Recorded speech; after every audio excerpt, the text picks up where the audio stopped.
नेता सुभाष चंद्र जी बोस का जन्म 23 जनवरी 1897 में कटक उड़ीसा में हुआ था।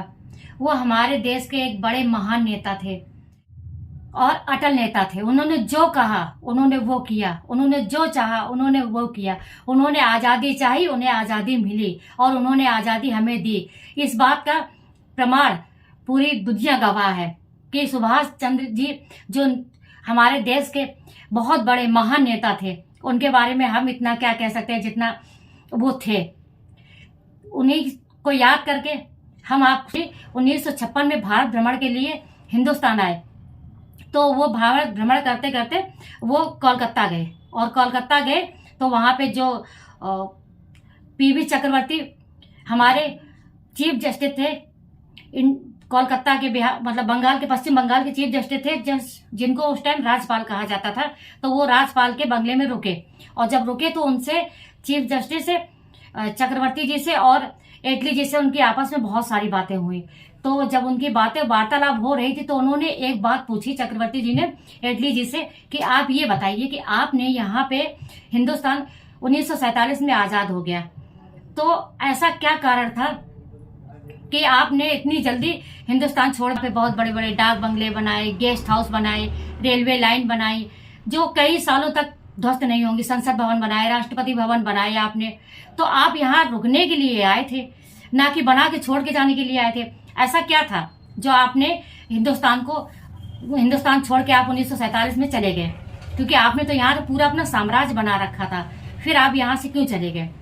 तो उन्होंने कहा कि उसका सबसे एक बड़ा मुख्य कारण था नेता सुभाष चंद्र जी बोस। चक्रवर्ती जी ने एटली जी से पूछा कि आपने कहा कि सुभाष चंद्र बोस जी के कारण ही ये देश आजाद हो गया था, पर आपने तो 1933 में ही देश निकाला दे दिया गया था और 1941 में उनकी जो सेना थी, आर्मी सेना थी, वो भी छोड़ के चली गई थी, हिंदुस्तान छोड़ के चली गई थी। तो फिर नेता सुभाष चंद्र जी बोस के कारण आपने ये देश कैसे छोड़ा? समाप्ति हो गई थी, फिर भी आप कहते हैं कि नेता सुभाष चंद्र जी बोस के कारण ही भारत आजाद हुआ, इसका क्या रीजन है? तो उन्होंने बताया, एटली ने बताया कि हम जब भारत पे राज करते थे तो हम भारत के सैनिकों के द्वारा ही भारत पे राज करते थे, क्योंकि हमारी सेना ज्यादा नहीं थी। हमारी सेना ज्यादा से ज्यादा 70-80 हजार हमारे आर्मी के सिपाही थे, जिसके बदौलत हम पूरे हिंदुस्तान पे राज करते थे। उसमें से पूरी सेना अगर गिनी जाती थी तो 11-12 लाख सैनिक थे यहाँ पे।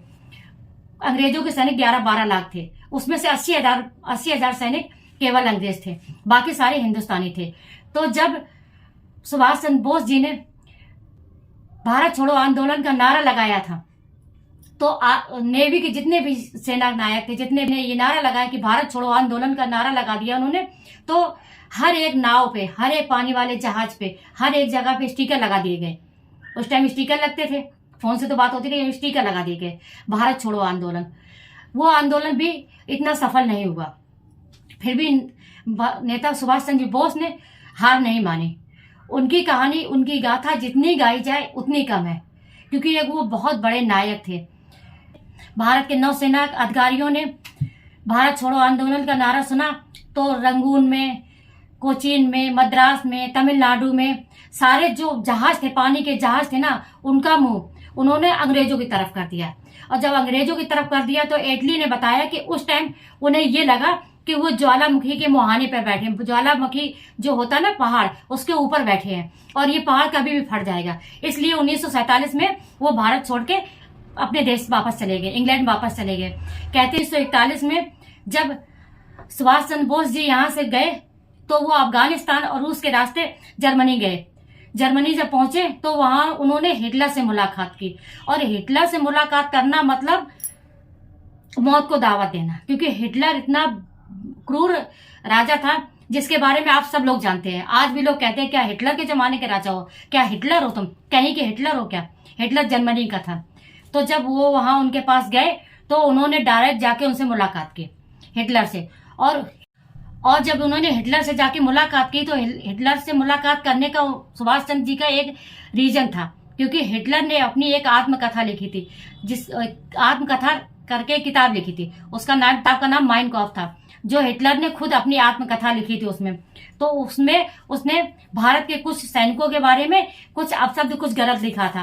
तो इसलिए सुभाष चंद्र बोस उसके पास उनसे मिलने गए और उनसे कहा कि आपने, जब उन्होंने उनसे मुलाकात की तब वो हिंदुस्तान से गए थे और तब हिंदुस्तान एक गुलाम देश था।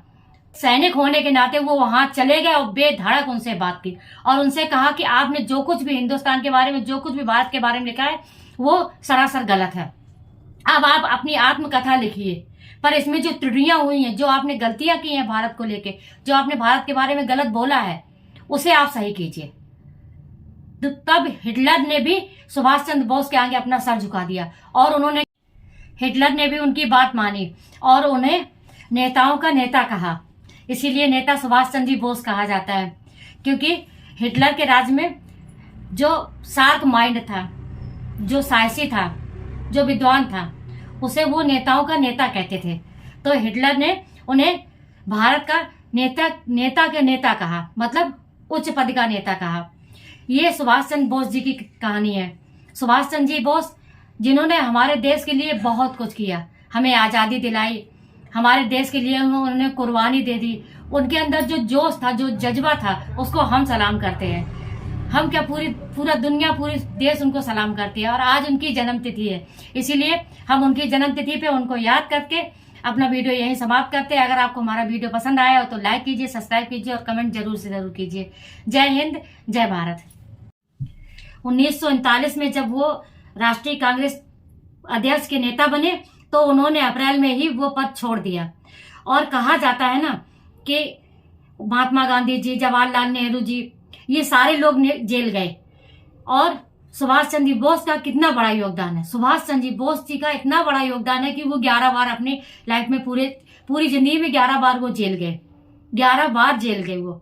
और जेल जाने के बाद में वहां से रह के, जेल में रह के भी उन्होंने भारत को आजाद कराने की जो जिद थी, जो होड़ थी, वो उन्होंने नहीं छोड़ी। और वहां पे रहते रहते ही उनके जो कोलकाता के जितने भी निवासी थे, जितने भी भारत के सैनिक थे, सब उनकी तरफ उनका झुकाव होता चला गया। इतनी बड़ी टीम को चलाने का मतलब, इतनी बड़ी कमेटी को चलाने का जो खर्चा था, वो नेताजी कैसे निकालते थे। तो वो सभा किया करते थे, सभा करते थे जिसमें से वो दान की मांग करते थे, जिसको जो देना होता था डोनेशन दे देता था। तो एक बार जब एक हॉल में उन्होंने डोनेशन की मांग की कि मान लो इतनी बड़ी सभा चलाने के लिए पैसे की जरूरत पड़ती है, तो वहां पे एक इंसान खड़ा हुआ जिसने 1 करोड़ रुपया उस टाइम पे दान कर दिया। उन्होंने कहा, जब सुभाष चंद्र बोस जी ने पूछा उन्होंने कि आपने 1 करोड़ रुपया दान कर दिया, अपना घर परिवार सब कुछ दान कर दिया, ऐसा आपने क्यों किया। तो उन्होंने कहा कि हम सब कुछ दान करके भारत की आजादी में शामिल होना चाहते हैं, क्योंकि आप भारत की आजादी के पथ पर चल रहे हैं, इसलिए वो हम आपके आजादी के पथ पे शामिल होना चाहते हैं। जो हमारी बेटी है, उन्होंने रानी लक्ष्मीबाई की एक कमेटी बनाई थी, जिसमें कहते थे हमारी लड़की भर्ती होगी और हम आपके साथ चलेंगे और हमारा जो बेटा है वो आपके साथ ही आजादी की लड़ाई लड़ेगा। 1943-44 में महिलाओं की जब हालत बहुत ज्यादा गंभीर थी, बहुत ज्यादा खराब थी, तो सुभाष चंद्र बोस जी ने रानी लक्ष्मीबाई कमेटी की स्थापना की थी। इसलिए सुभाष चंद्र बोस जी के जितने भी बलिदान हम लोग गिने या हम लोग गाएं, उतने ही कम है। जब किसी भी मीटिंग में जाते थे, जब किसी समारोह में जाते थे, तो जो उनको गेंदा की माला पहनाई जाती थी, उस टाइम पे वो 1 आना या 2 आना की मिलती होगी, 1-2 रुपए की भी नहीं मिलती थी, 1-2 आना की मिलती थी, 1-2 पैसे की मिलती थी। आना नहीं, मतलब 1-2 पैसे की मिलती थी, क्योंकि हमने आना सुना इसलिए हमने आपको बताया। 1-2 पैसे की मिलती थी। उस माला को सुभाष चंद्र बोस उस माला की नीलामी करा देते थे। जो बड़े बड़े लोग थे, जिनको सुभाष चंद्र जी से बहुत ज्यादा स्नेह था, प्रेम था, वो भारत के लिए दान करते थे।